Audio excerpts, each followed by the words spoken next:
3 coups de pioche pour lancer les travaux de construction d'un marché de gros et d'une usine de transformation de riz et de bananes plantains dans la région de Yamoussoukro. Le projet est de la Fédération nationale des coopératives de vivriers de Côte d'Ivoire, FENASCOVICI, avec le soutien des bailleurs de fonds. Une initiative qui vise à contribuer à l'autosuffisance alimentaire, mais aussi à la réduction de la pauvreté.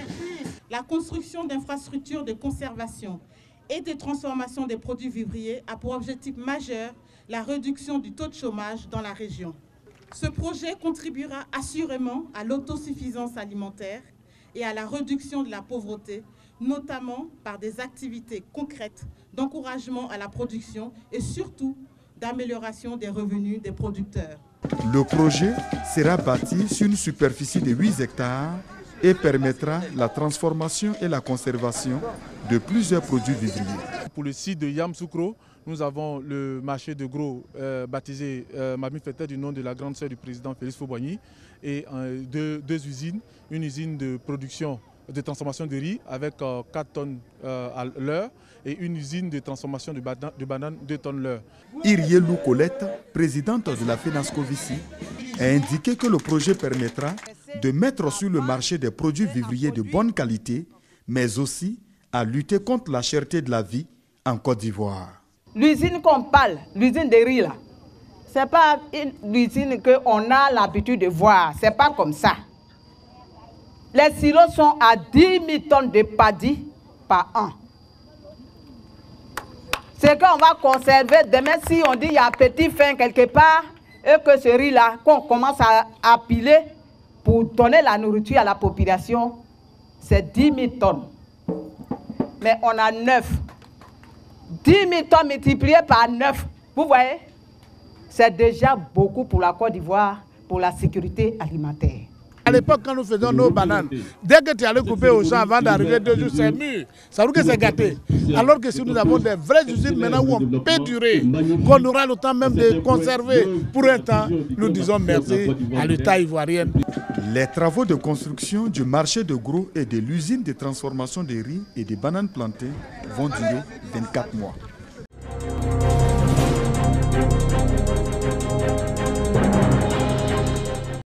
Dans cette structure sanitaire, la sage-femme en pleine sensibilisation des femmes sur plusieurs notions, notamment le planning familial, l'importance des consultations prénatales et la prévention du VIH-Sida. Nous sommes à Sianla, une sous-préfecture du département de Kouto, au nord de la Côte d'Ivoire. Une stratégie adoptée par les autorités sanitaires pour inciter les femmes à fréquenter à nouveau les centres de santé. Car il y a quelques années de cela, cet établissement sanitaire était délabré et dépourvu de matériel adéquat. Dans le monde, on peut faire des séances de sensibilisation. Ça varie, hein? Bon, souvent, c'est porté sur le VIH, SIDA, parce que c'est très important. Si la femme est infectée, on peut la sauver, on peut sauver son enfant. Donc là, chaque consultation, on leur fait faire les tests, premier contact, c'est-à-dire à 3 mois, si elles viennent prendre le carnet, si elles sont positives, on les suit jusqu'à l'accouchement. Chez moi, à la maternité, j'ai reçu 4 cas de VIH que je suis présentement. Il y a 2 qui ont accouché et 2 sont là pour le moment en consultation. Dans la région de la Bagoué, le taux de fréquentation des centres de santé reste encore faible. Une situation favorisée par le manque d'infrastructures sanitaires. Alors, pour un acte de santé, il fallait parcourir des dizaines de kilomètres pour avoir accès aux premiers centres de santé dans les environs. Cette situation a favorisé l'intérêt des populations pour la médecine traditionnelle. Pour le transfert des malades vers les hôpitaux de référence, chacun y va avec sa stratégie et selon ses possibilités, ses moyens, avec toutes les conséquences qui en découlent. Oui, effectivement, il y a eu des cas graves. Il y a eu des cas graves parce qu'il y a eu des femmes même qui s'étaient évacuées pour hémorragie post-chose par tome. Et bon, ces femmes ne sont pas arrivées où on devait arriver. Et puis bon, voilà, elles sont décédées en cours de route. En cours de route parce qu'elles n'étaient pas dans les conditions d'évacuation. Voilà. Parce que c'était le tricerie. Ce n'était pas une ambulance. Ils n'ont pas pu appeler aussi les ambulances des centres de santé environnants par faute de réseau. Elle est vraiment malheureuse cette expérience. Et c'est bien la preuve qu'il est nécessaire de sécuriser les évacuations. Il s'agit donc d'un monsieur qui est venu en compagnie de son épouse avec leur bébé qui était malade. Il fallait aller à Bundiali. Il faisait de la nuit. Trouver une moto a été difficile. Ils ont fini par trouver une moto qu'ils ont louée. 2, le père est monté sur une des motos et la maman a été transportée avec le bébé sur une autre moto. Le père avait donc en main le bulletin d'évacuation. Aux abords de Bundiali, au crépuscule, au moment où la nuit tombe, le père n'a pas vu une voiture, un camion arrêté sur la route. Il a percuté le camion. Il est mort sous le coup. Il avait le bulletin en main. Et l'enfant a été réceptionné, réanimé et il s'en est sorti. Ce taux de fréquentation qui était en dessous de la moyenne condamne une forte croissance depuis quelques années, du fait de la construction des centres de santé dans les chefs-lieux de sous-préfecture de la région de la Bagoué. Dans tous les gros villages également, on note la construction ou la réhabilitation des dispensaires et des maternités, et ce avec résidence de l'infirmier ou de la sage-femme. Vous savez que la santé est le bien le plus précieux que l'homme recherche sur la terre.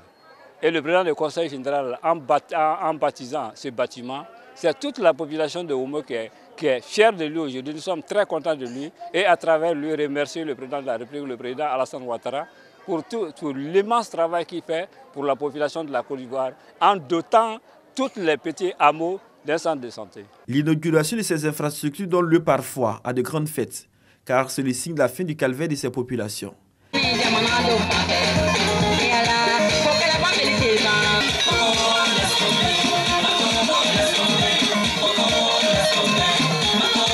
C'est le cas de Diamakanani, qui a vu son dispensaire rénové et équipé par le conseil régional de la Bagoué.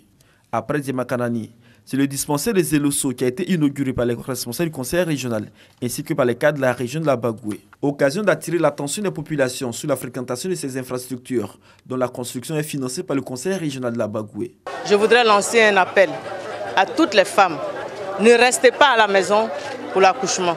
Fréquentez le centre de santé parce qu'il est fait d'abord pour vous et pour les enfants. C'est un centre pour les femmes et pour les enfants. Il faut que ces femmes viennent accoucher dans le centre de santé, qu'elles viennent ici en consultation prénatale, qu'elles viennent ici quand elles sont malades, qu'elles viennent ici également quand les enfants sont malades.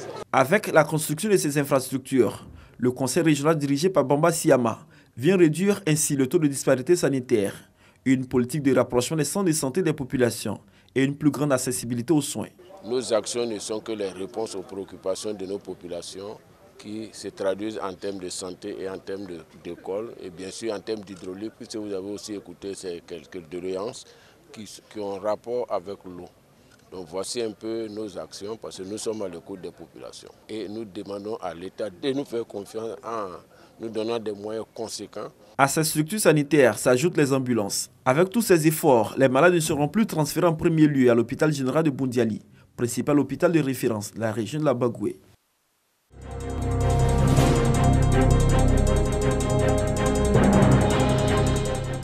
Le lundi 12 mars dernier, dans l'après-midi, une violente tornade s'abat sur la ville de Biankouman, localité située dans la région du Tonkoui, à l'ouest de la Côte d'Ivoire. Bilan d'importants dégâts matériels. Les bureaux de l'inspection de l'enseignement primaire et des bâtiments de plusieurs écoles sont décoiffés. L'EPP Biankouman 1 et 2, l'EPP Blangouin, l'EPP Vezoul. Plusieurs centaines d'élèves sans classe, il faut donc parer au plus urgent. Les mesures immédiates qui ont été prises, il faut organiser la double vacation. Ce qui est vraiment véritablement difficile parce que les enfants qui sont déjà une centaine par classe, il s'agit des centres d'examen et de correction. Nous lançons un appel pour avoir des mesures d'urgence pour que l'examen se passe bien. Autre endroit défiguré par la tornade, le centre d'alphabétisation et de couture Amélie Fristel. Quant à la préfecture, elle est complètement inondée suite à une partie de sa toiture enlevée. Presque tous les bureaux, y compris celui du préfet, sont hors d'usage. Le circuit du SIGFIP, système de gestion des finances publiques, est même endommagé. L'ANADER, Agence nationale de développement rural, la poste de Biankouman, le district sanitaire et le médico-scolaire, des édifices religieux et le grand marché ont tous fait les frais de cette violente tornade. Plusieurs habitations, dont la résidence du maire, ont vu leur toiture arrachée et emportée. Le vent était tellement puissant que mon toit s'est soulevé à plusieurs reprises avant d'être emporté et terminer sa course dans un ravin. Le maire, qui a fait le tour de la ville pour mesurer l'ampleur des dégâts, et rendu visite à des familles sinistrées, lance un appel à la solidarité. Vraiment, c'est un SOS que nous lançons en ce jour. Parce qu'il faut le dire, les services n'ont pas les moyens pour pouvoir parvenir à la réparation des dégâts. En attendant que l'appel trouve un écho favorable, les habitants de Biankuma essaient de réparer et de récupérer ce qu'ils peuvent.